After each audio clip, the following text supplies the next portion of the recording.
লক্ষ্য করে দেখবেন বয়স বাড়ার সাথে সাথে কিছু সত্য এসে ধরা দিচ্ছে আমাদের চোখের সামনে।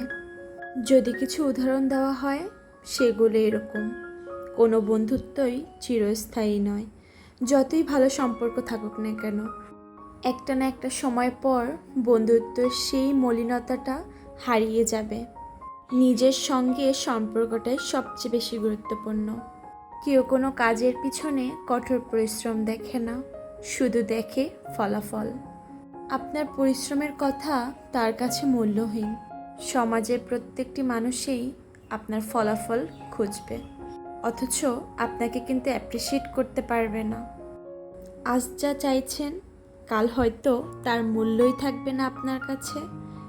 এখন যে জিনিসটিকে নিয়ে আপনি মনে প্রাণে অনেক বেশি দুঃখ পাচ্ছেন, কয়েক বছর পর গেলে দেখা যাবে সেই জিনিসটি আপনার জীবনে অত গুরুত্বপূর্ণ ছিলই না। সময় আমাদের ধীরে ধীরে বাস্তবতা শেখায়। প্রকৃতপক্ষে পরিবার ও অর্থ সবচেয়ে বেশি গুরুত্বপূর্ণ, আর প্রত্যেকের জীবনের শৈশবটা সেরা সময় থাকে। যদিও প্রতিটা শৈশবেই আমরা প্রত্যেকেই খুব তাড়াতাড়ি বড় হতে চাই। আমাদের অনেক ইচ্ছে করে আমরা কবে বড় হব, আর বড় হয়ে বোকার মতো আফসোস করি শৈশবের সময়টা তো খুবই দারুণ ছিল। তাই তো প্রত্যেকেই বড় হয়ে আমরা আবারও সেই ফিরে যেতে চাই আমাদের সেই সুন্দর রঙিন শৈশবে।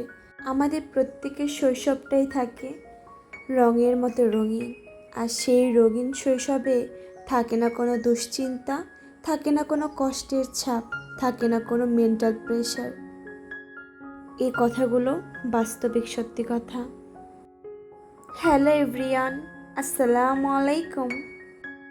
জে এম মারফিস ডায়েরির পক্ষ থেকে আমি মারফি সবাইকে ওয়েলকাম করছি আমার নতুন আরও একটি ভিডিওতে। ভিডিওটি স্কিপ না করে সম্পূর্ণ দেখার আমন্ত্রণ রইল।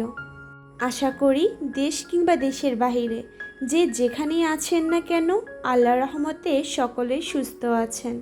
আমরাও আলহামদুলিল্লাহ অনেক ভালো আছি। ভিডিওটি দেখে হয়তো অনেকেই বুঝে গেছেন আমি আজকে ফাঁকিবাজি নাস্তা তৈরি করছি।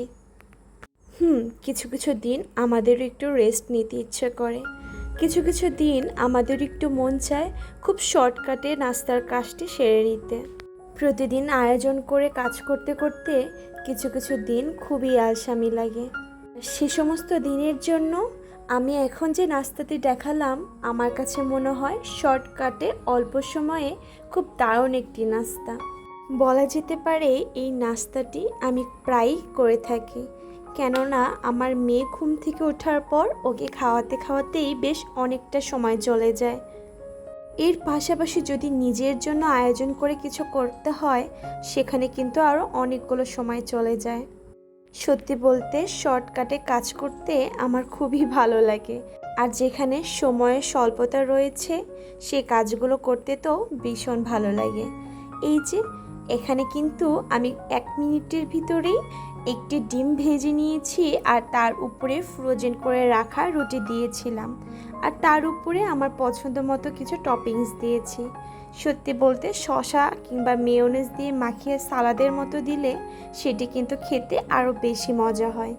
যেহেতু আমার বাসায় সেটি অ্যাভেলেবেল ছিল না, যেরকম ছিল আমি সেরকম শর্টকাটভাবেই আমার নিজের জন্য নাস্তা রেডি করে নিয়েছি। সত্যি বলতে জাইফার বাবা সকালে তেমন কোনো নাস্তার আয়োজন তেমন একটা পছন্দ করে না। তার ভাষ্যমতে সকালে তার খেতে খুবই বিরক্ত লাগে, তাই যতটাই মিনিমাম খাওয়া যায় সেগুলো খেয়েই তাড়াতাড়ি করে অফিস চলে যায়। আর বাকি থাকি আমিও চেষ্টা করি যতটা অল্প সময়ে পারা যায় নিজের নাস্তাটা শেষ করে ঘরের অন্যান্য কাজে হাত দেওয়া। নাস্তা শেষ করে তৎক্ষণাৎ প্লেট বাটিগুলো ধুয়ে নিচ্ছিলাম, কেননা একটু পরে তো রান্নার কাজ শুরু হবে, আর এগুলো যদি এলোমেলো থাকে তখন কাজ করতে খুবই বিরক্ত লাগবে। তাই সকালে যে কাজগুলো করা একদমই ম্যান্ডেটরি তার ভিতরে নাস্তা করার সাথে সাথে সেই অগোছালো প্লেট বাটিগুলো তখন ধুয়ে ফেললেই কাজটি কিন্তু আরও সহজ হয়ে যায়। মজার ব্যাপার কি জানেন, এরকম 2-1টা করে থালাবাটি ধুতে কিন্তু গায়েও লাগে না, আর 2 মিনিটের ভিতরেই হয়ে যায়। এতে করে সিঙ্কটা সবসময় পরিষ্কার থাকে। এরপর ধোয়াধুয়ির কাজ করে আমি চলে যাচ্ছি আমার মেয়েকে খাওয়াতে। এই যে আবার অনেকটা সময় পর চলে এসেছি রান্নাঘরে। আসলে দিনের প্রায় অনেকটা অংশই আমরা কিন্তু এই রান্নাঘরে কাটিয়ে থাকি। এই জায়গাটা আমাদের প্রত্যেকের কাছেই চিরচেনা আর খুবই ভালোবাসার। এই রান্নাঘরটা যতটা সম্ভব গুছিয়ে রাখা যায়, নিজের মনটা আরও তত বেশি ভালো থাকে। আর গুছিয়ে কাজ করতে আমাদের সকলের কাছেই কিন্তু খুবই ভালো লাগে।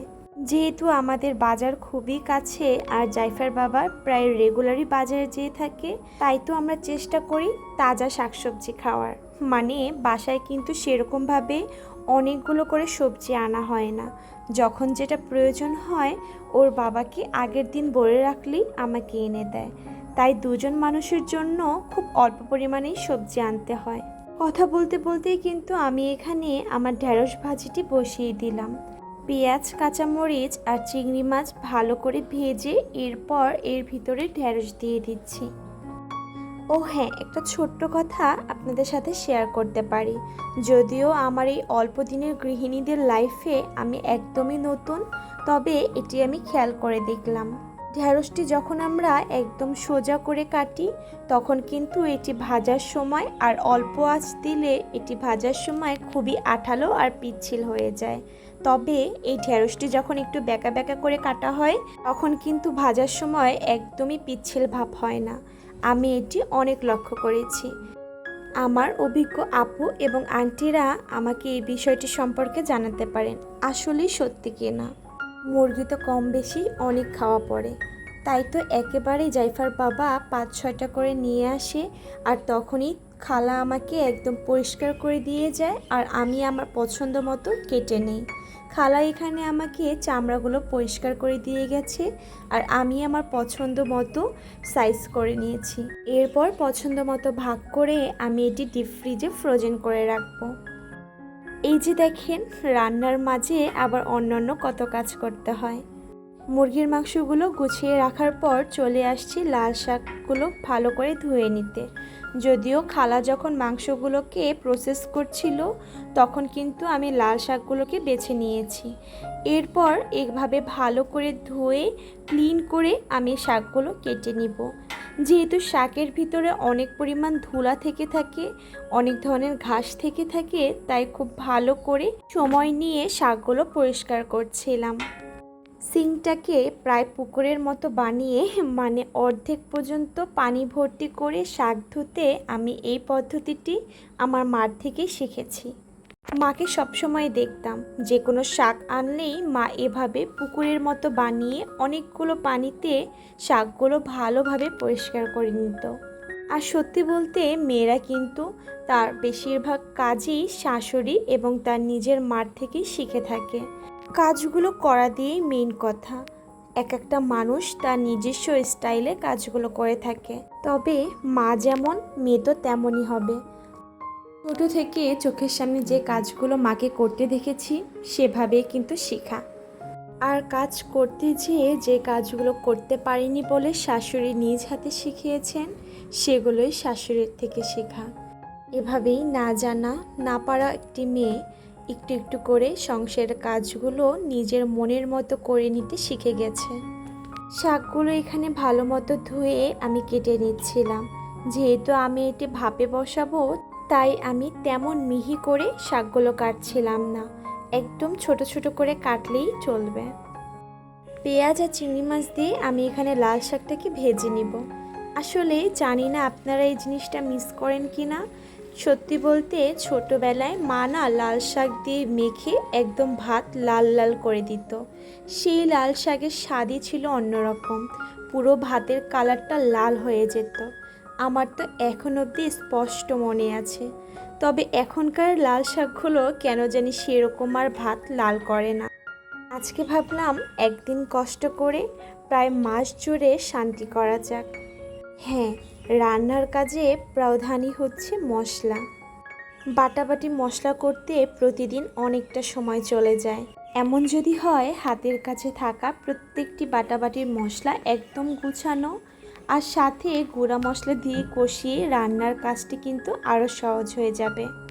তাই তো এখানে কিছু আদা আমি আমার প্রয়োজন মতো কেটে নিয়েছি, এখানে কিছু রসুন বেছে নিয়েছি, আর এখানে কিছু পেঁয়াজ কয়েক টুকরো করে কেটে নিয়েছি। এখন এগুলো আমি একদমই পানি ব্যতীত ভালো মতো ব্লেন্ডারে ব্লেন্ড করে নেব। যদি পানিটা কম ইউজ করা হয় তাহলে কিন্তু এটির স্বাদ অনেক ভালো আসে।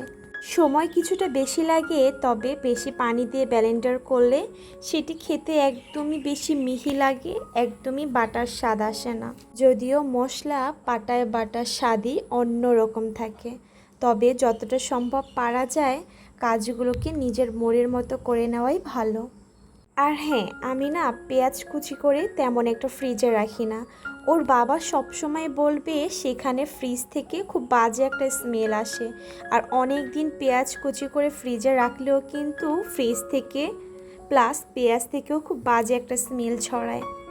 আমি সেজন্য খুব সুন্দর একটি পদ্ধতি অবলম্বন করি। পেঁয়াজগুলো ছিলে ধুয়ে তারপর একটি কাপড় দিয়ে ভালো মতো পানিটা সরিয়ে শুকিয়ে নেওয়ার পর একটি বক্সে যদি আপনি রেখে দেন, সেক্ষেত্রে ফ্রিজ থেকে ন্যূনতম স্মেল আসবে না, পাশাপাশি আপনার কাজটাও অনেক এগিয়ে থাকলো। আমি তো এই পদ্ধতি অবলম্বন করে খুবই উপকার পাচ্ছি, চাইলে আপনারাও ট্রাই করতে পারেন। কুচি করে রাখা পেঁয়াজের থেকে এরকম গোটা করে পেঁয়াজ রাখলে অনেক সুবিধা। আজকের ভিডিওটি এ পর্যন্তই। সকলে সুস্বাস্থ্য কামনা করে বিদায় জানাচ্ছি। আসসালামু আলাইকুম।